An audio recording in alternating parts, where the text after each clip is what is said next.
Hi everyone, in this video we will explore different ways to visualize single cell data clusters.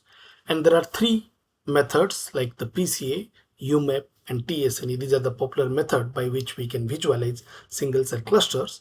So in this video we will talk about what are the difference between these three and when to use what method, the advantage and disadvantage of each of these method. So that we will see. Okay. So let's start. So this is the typical workflow that single cell follows, and already I have created other videos prior to this. So like we start with the raw data, we filter it, we do the normalization where we try to remove the technical noise between cells. Then we go for scalings where we focus on the gene level normalization, and then we identify the top variable genes like which contains the signal, and usually 2000 we take, and then we compress the data. Instead of taking the gene wise, we take the PCA, we run PCA to get around 50 principal component maximum we calculate, and that means we get these meta genes, and then we use that PCA space to do the clustering. And we saw that in last video we used KNN SNN based Seurat uses that to cluster our cells into different clusters.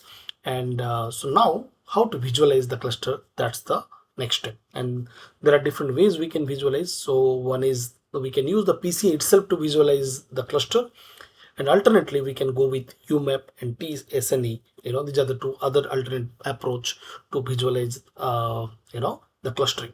That's what we will be focusing in this video. Okay, so let's start with why other method was needed. Why not UMAP, why not PCA itself?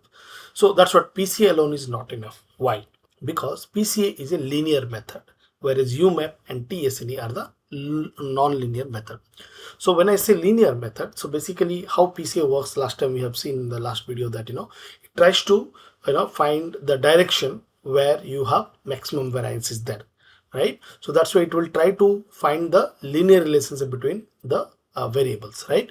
And that's where the PC is a linear method, and it cannot capture any complex non-linear in relationship in the data. But our biological data is usually contains non-linear method. Means like linear, non-linear means what? Linear means like when x increases, y increases. So that means x and y are linearly related to each other. Non-linear means you can have a curve kind of relationship or any non-linear pattern. So our real data is not always linear, it will be non-linear. So that's why different cell populations may form complex structures that PCA cannot easily separate. So in PCA, that's why you will not be able to clearly see a segregation. Okay, so this is the plot of our PBMC data when we try to in the past last video we generate the clustering, and we got around 11 clusters here. And when we try to visualize in the PC space, it will look like this. And you can see that it's not that clearly segregated. You will see a lot of overlaps. That is because we are trying to find the linear relationship. But that doesn't mean that PCA is bad, because PCA is the foundation, as I said, right? And here it maintains the global structure, because this is the true representation of the data, okay, which UMAP and tSNE will not represent the true data. So what I mean by the, like in PCA, the distance between these two clusters is actually represents they are very far from each other. Okay, so that means the distance in the PCA space indicate that the true biologically how they are close to each other. For example, I can say that these two are very close to each other, this type of cells, then this versus this and this versus that. So that way, and again you can say that this cluster and these two clusters are related on PC1. So if you take PC1's direction, if you put a line here, sorry, if you put a line here, these clusters will be separated, whereas these two are similar. So what we can say, like this cluster and these clusters are similar along the PC1 compared to the other clusters. But if you look at this direction, this PC2, these two are different, because this cluster, particularly this one, they have higher PC2 value and these have lower value, and this is the least PC2 value.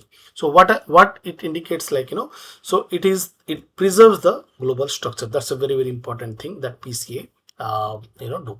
But only limitation like it will not able to capture the non-linear thing. That's where we need to use the alternate approach of visualizing the cluster. So that's where the first nonlinear method that came was like tSNE, T distributed stochastic neighbor embedding. So basically the first word, if you break it down, T distributed means it uses a T distribution, t-test kind of T distribution to model the distance in the low dimensional space. Low dimensional space means the gene expression, the gene level. Okay, and these are stochastic means it will there is randomness is there. So every time you try to do tSNE, you will get a different kinds of pattern you will get. That also depends on how good data is or bad data is. So for example, for a good data, every time you try tSNE, you will always get very similar kind of clustering pattern. But if it's a very noisy data, every time you run tSNE, you will get a different kind of visualization. Okay, so that's what because of stochastic nature, tSNE is not that reliable. So that's why people also sometimes play trick when they publish the paper. They use tSNE to visualize and they run 6 times, and whatever the beautiful image comes where they see the cluster, so they put that into the image. So that's why tSNE is not recommended, and the people widely what we are using is UMAP. Okay, UMAP is better than tSNE because tSNE is stochastic in nature, and if your data is not good, or if there is not clear segregation is there, then you will always get you might get different results every time you run tSNE. And third is neighbor, means it tries to, its main objective is it has to focus on the preserving the local neighbor. So that means it will try to focus that all the cells which are very close to each other, it will tries to maintain that or preserve that clustering, that one. So that's where you will see local clustering very well. And then but the main issue with tSNE, like the distance is meaningless. In PCA, as I said, the distance between these two actually represent the biological distance, how biologically they are separate. But in tSNE, distance doesn't matter. It loses that global structure when we do the clustering. So it is more of, you can see that I'll just show you the plot. You see here, you see many gaps, right? But tSNE will try to utilize this 2D space as much as possible, and it will try to separate the cluster so that you can clearly see. It's more of visualization type of purpose. So what it says that it will try to, for example, just to give an example, let's say these two are coming very close to each other. So tSNE will try to, while putting into plot, it will try to separate them so that you can clearly see that, oh, there is a purple color cluster is there and there is a green color cluster is there, and separation. So that means it will try to use this 2D canvas or 2D space as much as possible for you to visualize it. So that's why but it will not disturb this one local. So that means this cluster will always be in that pattern, but this and this location will be a different, will change. So that's a little bit confusing to understand, but yeah. So it will always maintain the local relationship. But what it means the cells that are very similar will always stay close together. They are always together, and clusters become visible. That's why you will be able to see the cluster. But the limitation is like poorly they will not maintain the global structure. Okay, so that means every time you will run it, you will get different, because it will try to here main aim is to good image. Okay, so that's why distance between clusters are not always meaningful. Okay, it depends on the data. So tSNE is excellent for identifying clusters. So for example, if you are not able to see these clearly, use tSNE, they will be separated out, and now you can see that, oh, these two are different. Okay, so that's what it is excellent for identifying clusters, but does not reliably represent the relationship between the clusters. So that's why it doesn't represent the distance. Okay, so it loses the global information. So it's good for visualization. That's where people did not rely on UMAP, tSNE, and UMAP is nowadays, it replaced the tSNE, and everyone tries to use this one. So UMAP means like it's uniform, manifold, approximation, and projection. So uniform means like it assumes that data is uniformly distributed. So there it was T distribution. Here it assumes that uniformly distributed. And here the underlying geometric structure of high dimensional data, and then something approximation and something projection. Even I also don't understand like what this mean. But what important thing is like it's a mid balanced kind of thing. Okay, it is again, you see that it will try to maintain this non-linearity, right? You see this curvature kind of thing, so it will try to uh, uh, reduce the dimension, in non-linear way, non-linear relationship, and it preserves the local structure same as tSNE. That means within the cluster they are always be together, but little bit better than maintaining the global structure. So here you can say that the distance between these two are far. Okay, that means in biological signal also they are very far. Okay, so UMAP tries to preserve both local and some global relationship between cell. Okay, so that's why many single cell workflow prefer UMAP today, but still PCA is the correct 100% accurate in terms of the global relationship, but the main limitation is like they are non-linear, it do not capture. That's where UMAP captures the non-linearity as well as it tries to maintain the global structure, and that's why what it is suggested that you do the PCA, okay, first. So that means the Seurat pipeline, that's why it uses both PCA and UMAP. Okay, so first it does PCA to reduce the dimension and it tries to capture that linear relationship, and then it goes to the non-linear method UMAP. So you are doing both kind of UMAP. First you are doing PCA to get the linear, then you are going to UMAP to get the non-linear, and then together, and then you are focusing on the this one. So that's why PCA plus UMAP is kind of the more informations are there in the UMAP, and that's what UMAP you can go. Okay, so this is the final plot. You see, if I the same data, if I run with PCA, it will look like this, and this represents the true distance here. UMAP is similarly, you will see very similarly. You see over here, you see the structure here, and here you see this structure over here, and there is one cluster went over here. Okay, so here it's like in the middle, but here it tries to utilize all the space for clarity purpose it displays. So better to go with UMAP, and before UMAP the PCA must be done before the clustering. So first PCA, then you do the clustering, then you go for the UMAP. So that's the Seurat pipeline also follows that. So now you might understood like why we are doing PCA first, followed by clustering, and then just we visualize the clustering using UMAP and not the tSNE. Okay, so if I this is the table summarization. So as you can see, like the main goal of PCA is like capture the maximum variance in the data. Again, this is linear, non-linear, non-linear, and here the tSNE, its main goal is to maintain or preserve the local relationship, but here it will maintain UMAP both local as well as the global relationship between the clusters.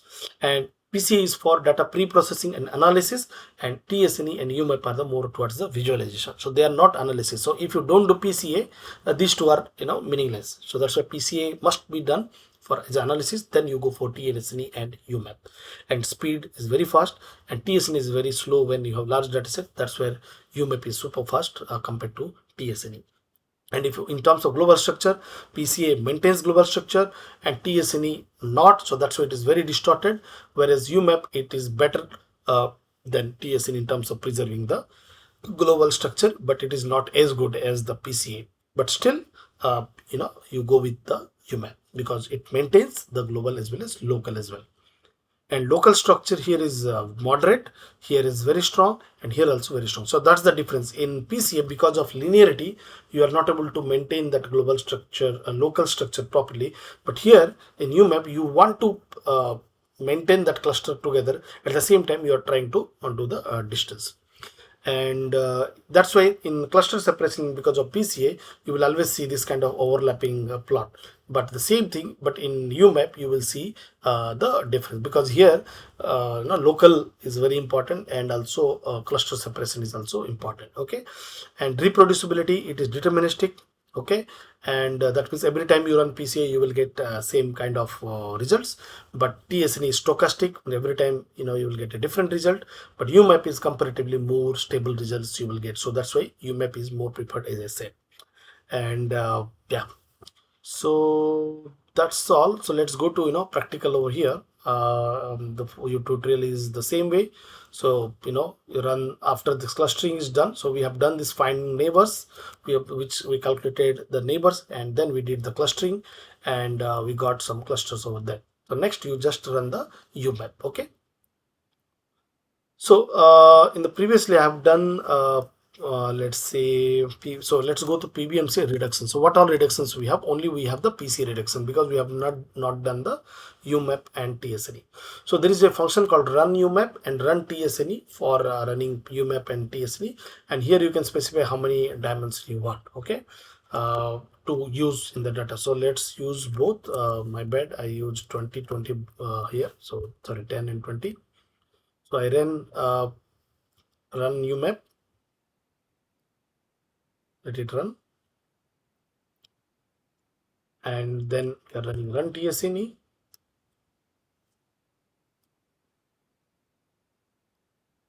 So it is run. So now you see, initially when I did PBMC reduction, so we had only PCA reduction data, but now we have three dimensional reduction methods.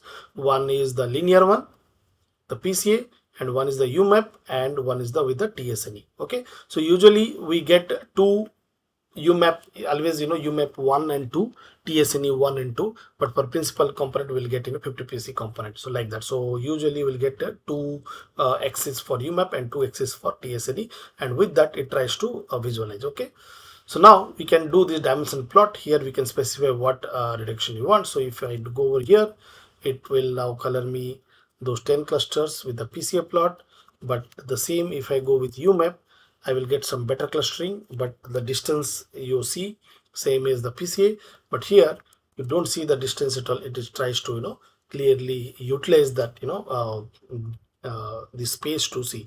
Okay, so that's why you will get a different kind of visualization you do.